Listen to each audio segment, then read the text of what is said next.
Alright, here's what we're going to do today. For no reason at all other than I want to and I feel like doing this. I'm going to do one of my my CD reviews, and I'm just going to tell you right now, I'm just going to geek out. That's what's going to happen. And unless you're familiar with this record, I don't even know what you'll get out of this. But for some reason I wanted to do this. So, here's what I'm going to talk about today. This is one of my favorite albums ever. Some of you will know this as soon as I show the cover. Most of you will not. And I'm just going to show it to you. Here we go. Ready? Alright. This is Warrant. Remember Warrant? Cherry Pie, Heaven, all that kind of shit? This is their third album, Dog Eat Dog. This is amazing. This is one of the this is one of the best albums ever. I love this record. So good. So I'm just going to talk, and that's what it's going to be. And I imagine those of you that are familiar with this will enjoy this, and those of you that are like, what is this? Who cares? We'll just turn it off. And that's fine, I understand, but I'm going to do it anyway. This came out in 92, right? 92? It's got to be. 92. I didn't know Warrant had a new record out. I was in the Best Buy, and I'm just walking through the racks, and I was like, Warrant. I was like, whoa, that's pretty angry looking. Is that Warrant? All right. And I looked back, like, yeah, that's Warrant. All right. Cool. And, like, that's all I needed. Paid my $15, which is a lot of money for a 16-year-old. And I was like, I don't care. I'm Warrant. I'm going to get it. This album is awesome. Listen, I know that most of you only know Warrant from the videos and from their hits, but this is pretty friggin' heavy. This is not like those other glossy first records, which I also love very, very much. But this is a tough record. This is really, really, really good. So, just really quickly, not really quickly, heck with it, turn it off if you don't like it. I'm going to just go through this. I listened to this album. This is such a big part of my senior year of high school. Like, this is one of the 12 albums I listened to over and over and over again. This is back when, you could only listen to music on a CD.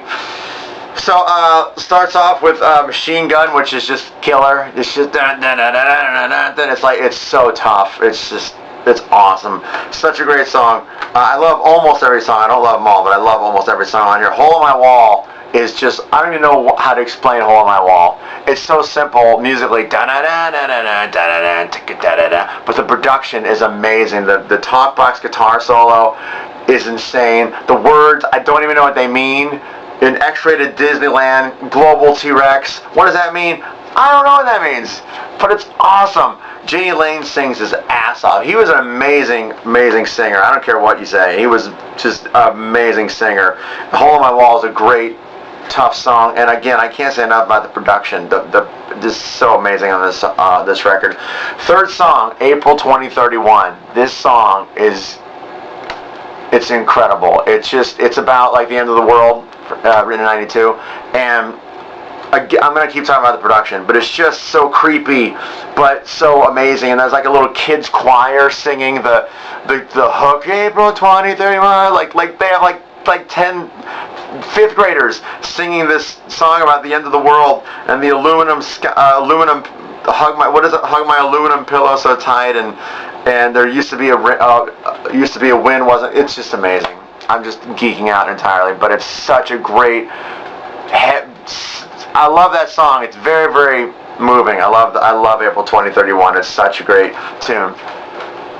It's really good. If you don't listen to anything else, just listen to that and try to forget that it's Warrant and listen to April 2031. It's weird and cool and amazing. Then it goes into Andy Warhol Was Right. That's the name of the song. Andy Warhol Was Right. All right.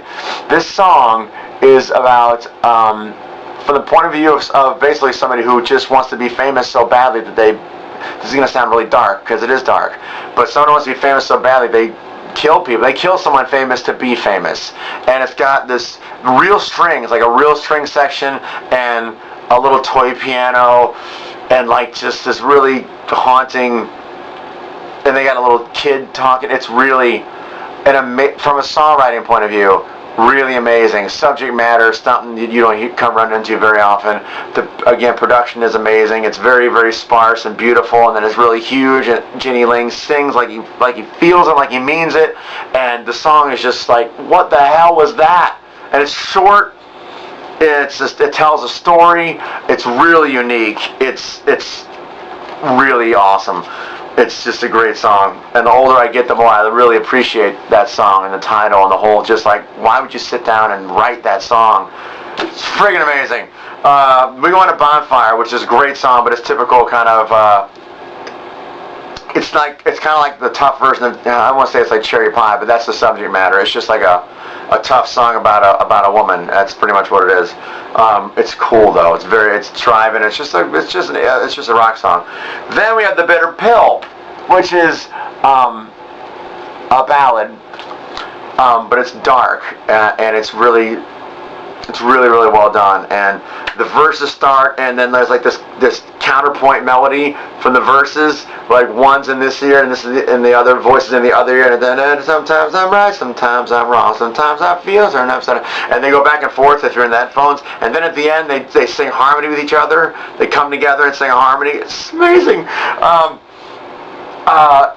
It's just beautiful. And then for no reason, all right. And then it breaks down into German for like, I don't know why. It just breaks down into this operatic dun, dun, dun, dun, dun, German huge vocal chorus. I don't know what in the hell happened. And it's awesome. And then it breaks down right after that into a shuffle beat. Dun, dun, dun, dun, dun, dun, dun, for the guitar solo. Why? I don't know, but it's awesome. So what is going on? And the guitar work is amazing. And then it goes back into the ballad. It's so interesting, and just a song like, it's just songwriting that is really different, but great, different in a great way. Did I mention the production is amazing? And then I kind of got lost in some of this. I remember I didn't really care for Hollywood So Far So Good. Can't talk about that. All My Bridges Are Burning, about somebody losing control with addiction. Just really, really cool. Jimmy goes through Money Like a Millionaire, and then there's a little castanet in the background for no reason. It's awesome. Quicksand. There's a great line in Quicksand. I won't look. I can't remember. Actually, I don't remember what it is. But it's basically, Quicksand's a great song. Do I love you? Yes, I do. But I love my own life too. And the tighter you hold on, the more I'm feeling like I'm sinking in quicksand. It's really good. It's really, really nice. That's a good song too. Quicksand's amazing. Let It Rain. Let It Rain's a killer, man. That is one of the most heartbreaking songs ever. It's one of the saddest, most heartbreaking songs ever. The very first line, and remember, this is before text and Facebook and all that shit. The very first line is, I can't get up the nerve to call you, but I want to call you so bad. And he sings it with everything open. It's just so vulnerable and amazing. He's such a great singer on this album. He's just a great singer in general. But it's just, Let It Rain is one of the saddest songs ever. It's really, really heartbreaking. And it's really, I don't even know how to explain it. I listen to that song over and over and over. It's like, I want to write like that. And I just wanted to, it's a hurt. It's a song full of hurt and vulnerability and raw. And it's really beautiful. And if you're at least bit sad, don't listen to it, because you'll cry. It's just really beautiful. The rain camouflages every tear that falls, and I hear you moved on, and I hope he treats you well, and it's really, I'm not doing it justice at all. Let It Rain is a beautiful song that I'll never get tired of hearing. And then it goes into Inside Out, which is just a kick-ass private rock and roll song that's really short, right? It's like 2 minutes. It's like really short. What I always found interesting is the words aren't in here for Inside Out. The words aren't printed on here. Now, I don't know if that's because there wasn't any space in the book, or because they weren't allowed to print them, or I don't know why, or because I don't know. Inside Out has no words printed. Why? For 20 years, I want to know why there's no words printed for Inside Out. I don't know. That's so cool. It's a really driving kick-ass song. And then Sad Teresa, the last song, Sad Teresa, very sweet. Just a kind of a character song, like a storyteller song. And then that's it.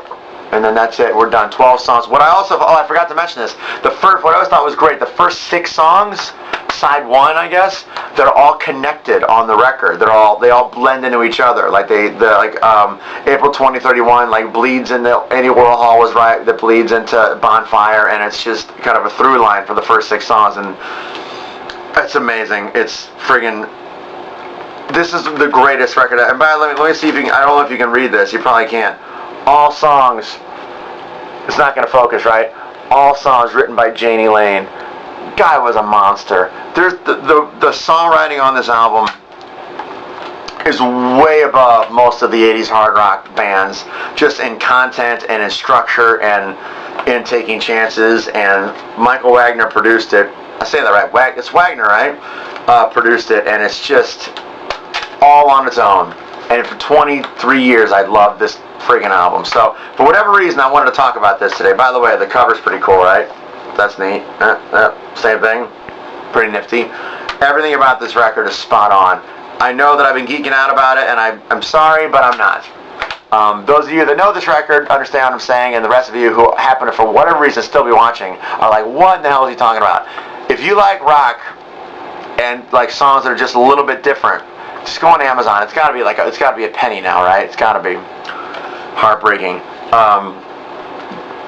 That's all. That's it. I've talked for. It's got to be. How long has it been? 8 minutes? 9 minutes? Don't even know. Can't help it. One of my favorite albums of all time, and I'm a music junkie. So, thanks for listening. I'll do these for whatever albums that I'm familiar with. If anybody would be interested in my thoughts, I'll just ramble and I'll just do what I do. This is the only thing I really get excited about is music, and yeah, that's it. I mean, this was the disc that I put in my little 1 CD player when I was in high school. Love it. All right, I'm gonna shut up now. It's just a lot of navel gazing, and I get that, but can't help it. All right, subscribe to the channel and write to me in any way. If anyone's got any requests for anything they want, let me know. Or if you just want to be like, shut up already, do that too. I really don't care. That is all. Thanks for listening. Bye.